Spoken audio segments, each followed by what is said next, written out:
학교 법과대학의 이호선입니다. 지금 표정들을 보니까 옛날에 다 덮어놨던 수학책을 들고 다시 공부하시는 느낌을 받는 것 같습니다. 사실 스포츠가 재미있어야 하는 것은 스포츠의 룰을 우리가 다 알고 있어야 되는 거죠. 선수들뿐만 아니고 관중들도 룰을 알아야 스포츠를 즐길 수 있는 겁니다. 나라의 입법부를 형성하는 그 과정은 하나의 축제인데 그걸 국민들이 즐기기 위해서는 내가 행사하는 표가 어떤 식으로 전달될 것인가라고 하는 명확한 게임의 규칙이 모두들에게 사실은 이해가 돼야 됩니다. 그런데 사실은 제가 토론자로서 이 발제문을 받고 또 법안들을 보면서 저도 역시 이해하기 상당히 힘든 이 정도의 법을 가지고 과연 대의 민주정을 구성하는 그 축제를 우리가 만들 수 있느냐, 이게 바로 우리 헌법이 구현하고자 하는 정신인가라는 데 상당한 회의를 느꼈습니다.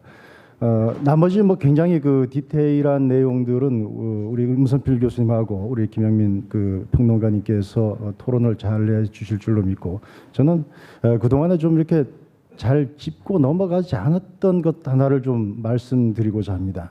그동안 우리는 이 패스트트랙 이 문제에 좀 이렇게 천착되면서 이게 그대로 법안을 가지고 이게 법률로 될 것이다 이렇게 생각을 하고 있는데, 사실은 이게 선거구 획정이 되지 않으면 될 수가 없는 사항입니다. 그런데 현행 공직선거법상 이게 과연 총선 전에 지역구 조정이 가능한가? 저는 결론부터 말씀드리면 21대 총선은 지금의 구도로 갈 수밖에 없다. 법률상 명확하게 그렇게 되어 있습니다. 왜냐하면 지금 그 공직선거법이 개정되기 전에는 이렇게 되어 있었습니다. 선거구 획정위원회라는 게 국회의장 산하에 있었습니다. 그래서 국회의장 산하에서 그걸 한 6개월 전에 뭐 보고서를 보내면 국회에서 선거구를 획정할 때 그냥 존중한다, 이 정도 규정을 갖고 있었습니다. 그것이 19대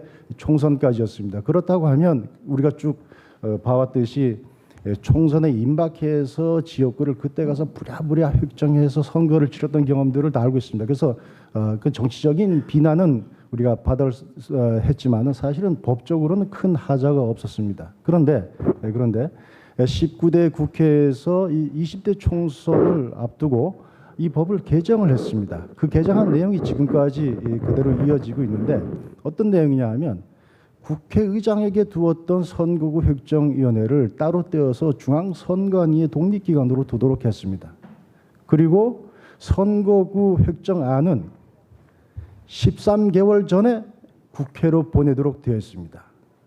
그리고 이때 법을 개정하면서 그동안에는 없었던 용어인 확정이라는 용어를 넣어서 국회는 선거일 12개월 전까지 그 지역구를 확정해야 한다. 국회의 의무를 명시를 해놨습니다. 이 규정에 따르면 이미 내년 21대 총선과 관련해서는 지역구 획정위원회에서 획정안을 낼 수 있는 기간이 다 지나버렸습니다. 국회에서 확정할 수도 없습니다. 근데 여태까지 이 문제를 한 번도 거론하지 않았던 것은 우리 국회가 그동안 타성에 젖어서 의례 총선에 임박해서 선거구역을 획정했고, 그렇기 때문에 당연히 그렇게 또 할 것이다라고 생각해서 이루어진 것입니다. 물론 20대 총선에서 이 법이 지켜지지 않았습니다. 그런데 그것은 불가피한 사정이 있었습니다. 왜냐하면 이 법이 개정되면서 이미 1년이라는 기간을 그 상당히 짧은 기간을 놔두고 법이 개정됐기 때문에 물리적으로 지켜질 수가 없어서 법의 부칙으로 6개월이라고 시한을 종전처럼 두었었습니다. 6개월. 그리고 그때는 헌법재판소에서 위헌 판정을 받은 지역구가 있었습니다. 그래서 그 지역구가 없는 상태이기 때문에 그러면 그걸 못 지키면 총선 자체를 치를 수 없는 굉장히 불가피한 상황이 있었습니다. 그렇기 때문에 19대 국회에서 그 법을 만들어 놓고 20대 총선은 부득이하게 그냥 총선에 임박해서 지역구를 획정해서 선거를 치렀습니다. 그렇다고 하면 현행 공직선거법은 언제부터 본격적으로 지켜져야 하느냐? 바로 21대 총선부터 지켜져야 하는 것입니다. 국회의 모든 법에 있어서 기한이라고 하는 것은 강행 규정입니다. 그리고 19대 국회에서 이 공직선거법을 개정할 때 그 자료집에도 있습니다만은 의안 설명에 분명히 그렇게 나와 있습니다. 왜 이렇게 하느냐?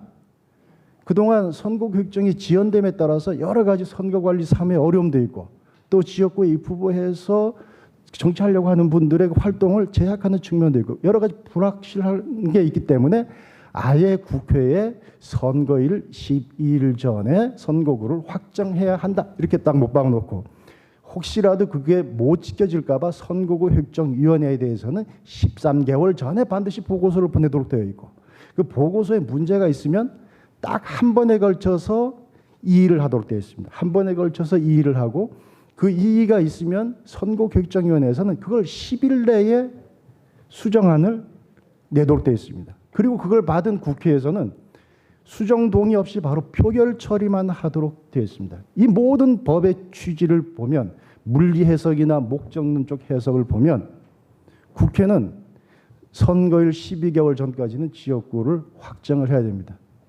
획정위원회는 13개월 전에 그 안을 보냈어야 되는데 지금 다 물 건너간 겁니다. 그런데 지금 패스트트랙에 올라타 있는 선거법 개정안에 보면 지금 법에는 그냥 국회의원 정수는 300명으로 한다 이렇게 해놨지만 지금은 개정안은 75명 플러스 225명을 아예 못을 박아놨습니다. 그럼 이 법은 원래 시행될 수 없는 법입니다. 패스트트랙에 올라탄 지금 공직선거법은 법적으로 이행될 수 없는 법을 지금 만들어 놓은 겁니다. 이거는 아마도 그냥 구태의연하게 생각해서 그런 것 같습니다. 만약에 정말 여당이나 정의당에서 제대로 하려고 그랬으면 뭐 12개월 전에 국회가 확정해야 한다라고 하는 그 규정까지도 개정안에 넣었어야 됐겠죠. 근데 그거 빼어버렸습니다. 이건 또 패스트트랙 지금은 올려놓을 수도 없습니다. 그래서 어차피 제가 보는 견지에서는 21대 총선은 지금 구도로 갈 수밖에 없다. 그리고 이걸 공식적으로 중앙선관위에서 사실 유권 해석을 해줘야 됩니다. 그래서 불필요한 정치적인 그 논란이 더 이상 없었으면 좋겠다 하는 것이 제 생각이고요. 비례대표와 관련해서는 이제 뭐 여러 가지 재교전 시간 2분밖에 안 남았습니다. 그래서 2분 안에 말씀을 드리겠습니다.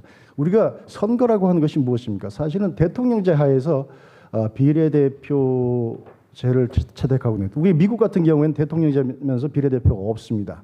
독일하고 일본은 비례대표가 있지만 내각 책임제입니다. 그러면 대통령제 하에서 선거라고 하는 것은 분명히 집권당에 대한 심판의 기능도 있습니다.